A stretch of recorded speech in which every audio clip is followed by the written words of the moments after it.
खुदाम यीशु मसीह जो कि खुदा का कलाम है, जिसके सबब से हम खुदा की मर्जी और खुदा की ज़ात को बेहतर तौर पर जान पाए हैं, उसी के नाम में आपकी सलामती हो।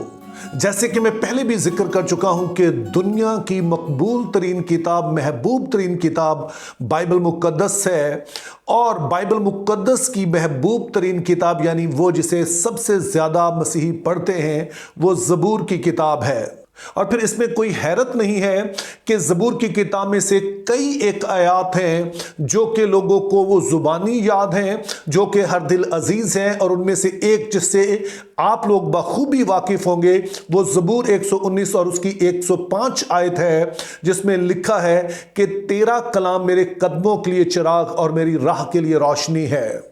तो आमतौर पर हमें इस ज़बूर में से सिर्फ इसी आयत का पता होता है, लेकिन इसको आप सिर्फ एक हल्का सा फोरटेस्ट कह सकते हैं। तो आज की वीडियो में जब हम इस ज़बूर पर गौर करेंगे और 5 बड़ी ही दिलचस्प बातें इस ज़बूर के हवाले से जान पाएंगे, तो उम्मीद यह है कि यह आयत आपके लिए और भी बामानी हो जाएगी। तो ज़बूर 119 के हवाले से जो पहली दिलचस्प बात है वो ये है कि इसमें कुल 22 कतात या फिर बंद उर्दू में कहते हैं वो पाए जाते हैं। इंग्लिश में कहेंगे तो 22 स्टैंजास हैं इसमें।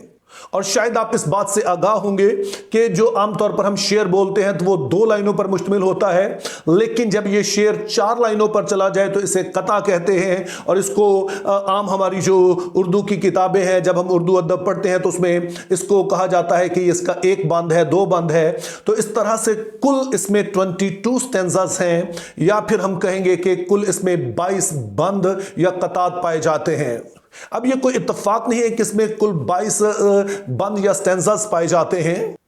बल्कि जानबूझकर ऐसे किया गया है चूंकि इब्रानी जुबान में जो हरूफ तहज्जी हैं, जो हिब्रू अल्फाबेट्स हैं, उनकी तादाद 22 है। और जब इस ज़बूर को इब्रानी जुबान में पढ़ा जाए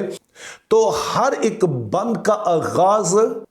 तरतीबवार हरूफ तहज्जी से होता है, यानी कि पहला जो बंद है उसमें पहला हरूफ तहज्जी, दूसरे में दूसरा हरूफ तहज्जी, और इस तरह हर एक जो बंद है वो अपनी तरतीब के लिहाज से किसी न किसी हरूफ तहज्जी से, अल्फ़ाबेट से शुरू होता है। और ये हरूफ तहज्जी दरअसल उर्दू बाइबल में भी मौजूद है। तो इस तरह से अगर आपने इब्रानी हरूफ तहज्जी सीखने हैं तो फिर आप ज़बूर 119 की मदद ले सकते हैं। ज़बूर 119 की जो दूसरी दिलचस्प बात है वो ये है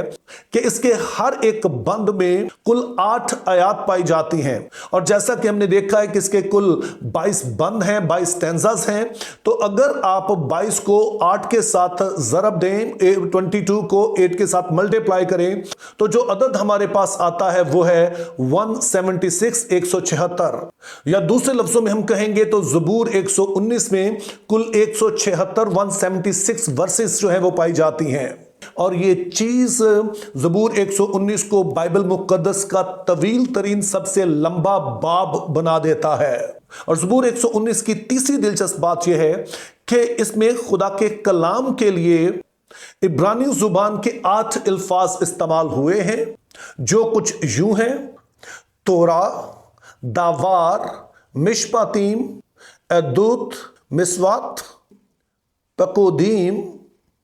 और इमरा। और दिलचस्प बात यह है कि उर्दू ज़बान में भी हम देखते हैं कि इनके लिए 8 अल्फाज इस्तेमाल हुए हैं, जो कुछ यूं हैं, यानी शरीयत, कलाम, अहकाम, फरमान, आइन, कवानीन, कौल और शहादत। अब खुदा के कलाम को समझने के लिए कि खुदा का कलाम अपने ही बारे में क्या फरमाता है और किस तरह से हम इसको बेहतर तौर पर समझ सकते हैं, ये सारे अल्फाज बड़े अहम हैं। लेकिन आज की इस वीडियो में हमारे पास टाइम नहीं है कि हम इनको इंडिविजुअली देखें, लेकिन एक चीज़ जो आप नोट करेंगे कि ये अल्फाज जो हैं ये पूरे ज़बूर 119 में जगह ब जगह आपको मिलेंगे। और फिर चौथी बड़ी ही दिलचस्प बात यह है कि ज़बूर 119 की तकरीबन मैं कह रहा हूं हर आयत में खुदा के कलाम का किसी ना किसी शक्ल में जिक्र है। अब जैसे मैंने कहा यह दिलचस्प बात है, लेकिन यह बात और भी दिलचस्प हो जाती है जब हम इस बात को जहन में रखते हैं कि ज़बूर 119 में कुल 176 वर्सेस पाई जाती हैं, और अगर तकरीबन हर आयत में खुदा के कलाम का किसी ना किसी शक्ल में जिक्र है, तो फिर यह ज़बूर खुदा के कलाम पर कितना जोर देता है यह आप खुद अंदाजा लगा सकते हैं। और फिर इसी से मुताल्लिक़ जो पांचवी बड़ी दिलचस्प बात है वो ये है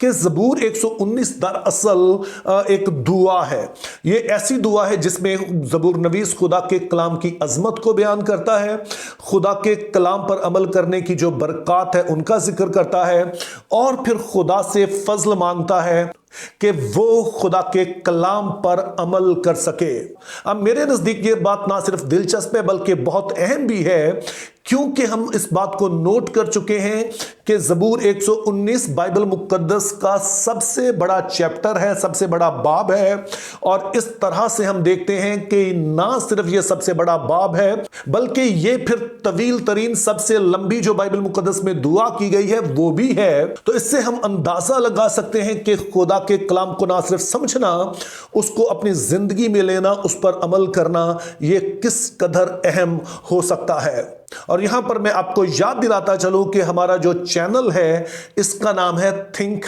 बिब्लिकली, और यह नाम देने का सबब यह है कि मेरे नज़दीक जो कलीसिया पाकिस्तान इस वक्त एक कमज़ोर हालत में है, खुदा के लोगों को जैसा होना चाहिए हम वैसे नहीं हैं, मुआशरती तौर पर, मुआशी तौर पर,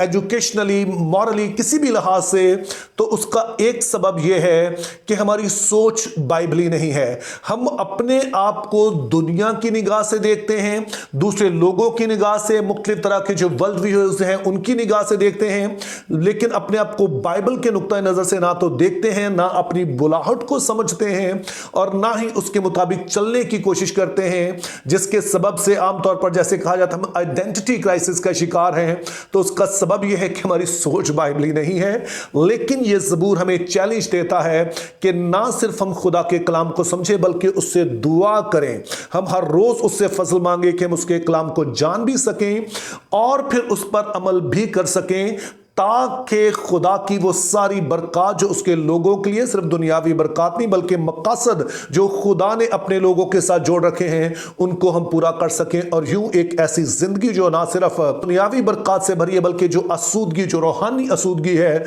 उससे भरी है, वो हमें मुयस्सर आ सके। और यही सबब है कि हर सुबह एक नया पैगाम इस चैनल पर अपलोड किया जाता है, इस ईमान के साथ